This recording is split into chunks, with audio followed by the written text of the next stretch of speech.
BJP को आखिर ये क्यों कहना पड़ा कि वो हाउसफुल का बोर्ड लगा सकती है? ये इशारा बीजेपी के नेताओं ने किसके लिए किया है, ये अभी स्पष्ट नहीं है।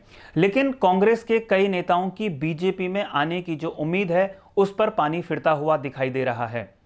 कांग्रेस ने भी दावा किया है कि वो 15 दिन में उत्तराखंड की राजनीति में हलचल मचा सकती है। पूरा मामला क्या है, इसको समझने की कोशिश करेंगे, जानने की कोशिश करेंगे और दो बड़े नेताओं के बयानों का भी हम विश्लेषण करेंगे। लेकिन उससे पहले इस चैनल को सब्सक्राइब आप जरूर कर लीजिए। नमस्कार, मैं हूं मनमोहन भट्ट।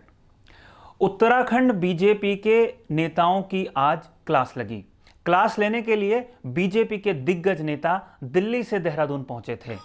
उत्तराखंड बीजेपी के उन नेताओं की आज क्लास थोड़ा ज्यादा लगी जो डिजिटल मीडिया में सक्रिय हैं, डिजिटल मीडिया में काम करते हैं। पार्टी की नीति, पार्टी के एजेंडे को आगे बढ़ाने की जिम्मेदारी जिन नेताओं के ऊपर है, उनकी आज क्लास लगी। क्लास लेने के लिए बीजेपी के तमाम दिग्गज देहरादून पहुंचे थे, लेकिन उनमें सबसे खास थे अनिल बलूनी, जो बीजेपी के राष्ट्रीय मीडिया के प्रमुख हैं।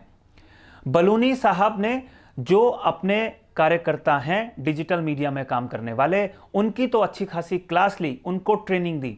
लेकिन जब सेशन खत्म हुआ, उसके बाद एक ऐसा बयान देकर वो चले गए जिसने कांग्रेस खेमे में भी हलचल मचा दी।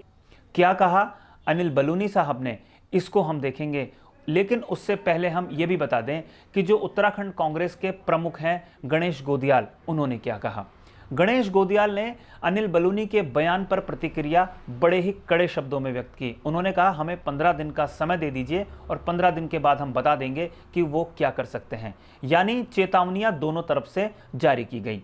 क्या ये सिर्फ एजेंडा है, क्या ये सिर्फ प्रोपेगेंडा है, इसका अभी किसी को भी अंदाजा नहीं है। लेकिन हलचल दोनों पार्टियों के नेताओं के बीच में मची हुई है। अनिल बलूनी साहब ने जो कहा और गणेश गोदियाल साहब ने जो कहा, उन दोनों बातों को, उन दोनों बयानों को हम आपके सामने रख रहे हैं। आप खुद ही फैसला कीजिए कि इन दोनों बयानों के क्या मतलब है। इसके बाद हम आगे की कहानी शुरू करेंगे। आप देखिए, आज कांग्रेस के अंदर अगर हरीश रावत जी और एक आध व्यक्ति को छोड़ दिया जाए तो सारे लोग भारतीय जनता पार्टी में आने के लिए ललायित है। हमको तो हाउसफुल का बोर्ड लगाना पड़ रहा है। हम कह रहे हैं भाई इतना नहीं ले पाएंगे, लेकिन हरीश रावत जी और उनके एक दो नज़दीकी लोगों को छोड़ के प्रत्येक व्यक्ति भारतीय जनता पार्टी में आने के लिए उत्सुक है। बड़ी बातें करने के लिए प्रख्यात हैं, बड़ी बड़ी बातें करके मनोवैज्ञानिक दबाव बनाना चाहते हैं, असलियत ये है। लेकिन इस 15 दिन का समय जाने दीजिए। इस 15 दिन के बाद पता चलेगा कि उनके यहाँ कितना हाउसफुल है और उनका हाउस कितना खाली हो रहा है। तो आपने सुना कैसे अनिल बलूनी साहब ने कहा कि अभी उन नेताओं के लिए रास्ते बंद करने पड़ेंगे जो कांग्रेस छोड़कर भारतीय जनता पार्टी के खेमे में आना चाहते हैं। हालांकि बलूनी साहब ने ऐसे नेताओं का नाम बताने से परहेज किया। अगर बलूनी साहब ऐसे नेताओं का नाम भी बता देते कि ऐसे कौन से कांग्रेसी नेता हैं जो बीजेपी में आने के लिए इच्छुक हैं, तो बात थोड़ा सा वजनदार हो जाती। लेकिन चूंकि राजनीति में इशारों इशारों में कही गई बात के भी कई मतलब होते हैं, तो इस बात के भी कई मतलब निकाले जा रहे हैं कि जिन नेताओं की भारतीय जनता पार्टी में बात चल रही थी, ऐसे कांग्रेसी नेताओं की मैं बात कर रहा हूं, उनके लिए बीजेपी ने शायद अपने दरवाजे बंद कर दिए हैं। या ऐसा भी कह सकते हैं कि कांग्रेस के ऐसे नेताओं को बड़ी हैसियत, बड़ी पोजीशन भारतीय जनता पार्टी के भीतर शायद ना मिले, जो आने की इच्छा भारतीय जनता पार्टी में रखते हैं और अगला विधानसभा चुनाव बीजेपी के टिकट से लड़ना चाहते हैं।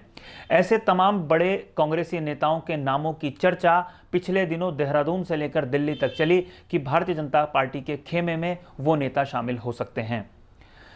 बीजेपी के अनिल बलूनी के बयान के जवाब में गणेश गोदियाल ने जो बयान दिया है, वो भी थोड़ा सा चौंकाने वाला है। गणेश गोदियाल साहब भी ये नहीं बता पाए कि आखिर वो कौन से नेता हैं जो बीजेपी छोड़कर कांग्रेस खेमे में जा सकते हैं। हाल फिलहाल के दिनों में इस तरीके का कोई वाकया तो देखने को सामने नहीं मिला, जबकि कांग्रेस पार्टी का विधायक बीजेपी के खेमे में जाकर बैठ गया। कांग्रेस के सबसे करीबी नेताओं में शामिल रहे प्रीतम सिंह पंवार भी निर्दलीय चुनाव लड़े थे 2017 में और उन्होंने भी इस समय भारतीय जनता पार्टी का दामन थाम लिया। तो बहुत सारे ऐसे नेताओं की लिस्ट बनाई जा सकती है जो भारतीय जनता पार्टी के खेमे में जाने के लिए उत्सुक हैं, लेकिन ऐसे नेताओं की लिस्ट बनाने में थोड़ा सा समय लग रहा है जो कांग्रेस में जा सकते हैं। लेकिन जब गणेश गोदियाल साहब ने कोई बयान दिया है तो उससे ये बात स्पष्ट हो गई है कि कांग्रेस हार मानने वाली नहीं है और आने वाले दिनों में बीजेपी के खेमे में भी तोड़फोड़ या टूट-फूट हो सकती है। भारतीय जनता पार्टी के भीतर भी जो अंदरूनी राजनीति है, अंदरूनी बगावत है, वो कई बार सरेराह हो चुकी है, तमाम लोगों की नज़रों में वो बात आ चुकी है। लेकिन अगर अनिल बलूनी और गणेश गोदियाल नामों का थोड़ा सा खुलासा कर देते या थोड़ा सा संकेत दे देते तो यहाँ पर चर्चा करना, विश्लेषण करना थोड़ा सा ज़्यादा आसान हो जाता। हालांकि कांग्रेस और बीजेपी दोनों ही ऐसे नेताओं की लिस्ट बनानी थोड़ा सा अभी मुश्किल लग रही है जो पार्टियां छोड़ सकते हैं, लेकिन ऐसे नेताओं की लिस्ट भी बनाई जा सकती है जो चुनाव की तैयारी कर रहे हैं और विधानसभा चुनाव में टिकट ना मिलने पर एक पार्टी से दूसरी पार्टी का दामन थाम सकते हैं। कई ऐसे नेता कांग्रेस और बीजेपी छोड़कर किसी तीसरी राजनीतिक पार्टी में भी जा सकते हैं। आम आदमी पार्टी वो पार्टी हो सकती है जो इन दोनों पार्टियों पर नजर रखे हुए है और आस में ही उत्तराखंड की राजनीति कर रही है कि जो लोग बीजेपी और कांग्रेस छोड़कर आएंगे उनको आम आदमी पार्टी अपने यहां एकोमोडेट कर लेगी। लेकिन वो अभी बहुत दूर की बात है, क्योंकि टिकट बंटवारे की जो कवायद है वो शायद अगले वर्ष ही शुरू हो पाएगी, लेकिन उसके बीच के ये जो 3 महीने हैं उसमें क्या होगा ये बहुत महत्वपूर्ण है। इशारों इशारों में दोनों नेताओं ने अपनी अपनी बात कह दी है। उन इशारों का मतलब समझने की कोशिश वो तमाम नेता तो करने ही लग गए होंगे जिनकी बीजेपी या कांग्रेस में बातचीत चल रही है। बातचीत कब फाइनल होगी, एक पार्टी का दामन छोड़कर दूसरी पार्टी में कब ये नेता शामिल होंगे, ये देखने वाली बात होगी। लेकिन जिस तरीके का इशारा अनिल बलूनी साहब ने किया है वो ये बताता है कि उनके यहाँ चुनाव लड़ने वाले नेताओं की कमी नहीं है। चुनाव लड़ने वाले नेताओं की कमी तो शायद कांग्रेस के भीतर भी ना हो, लेकिन जीत दिलाने वाले नेताओं की कमी हो सकता है दोनों ही पार्टियों में हो, और जीत दिलाने वाले कैंडिडेट की ही तलाश दोनों पार्टियां कर रही हैं।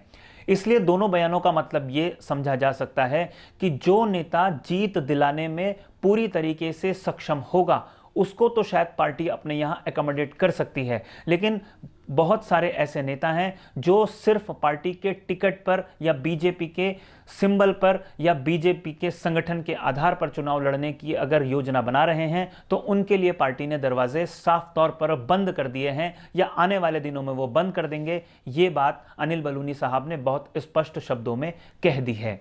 तो ये देखना होगा कि आने वाले दिनों में ये भगदड़ कैसे होती है, ये भगदड़ कहां पर जाकर रुकती है, कौन एक पार्टी का दामन छोड़कर दूसरी पार्टी में शामिल होता है। आज की इस विशेष रिपोर्ट में फिलहाल इतना ही। अगली रिपोर्ट में आपसे एक बार फिर मुलाकात होगी, तब तक के लिए नमस्कार। लेकिन अगर आपने अभी तक इस चैनल को सब्सक्राइब नहीं किया है तो इस चैनल को सब्सक्राइब आप जरूर कर लीजिए।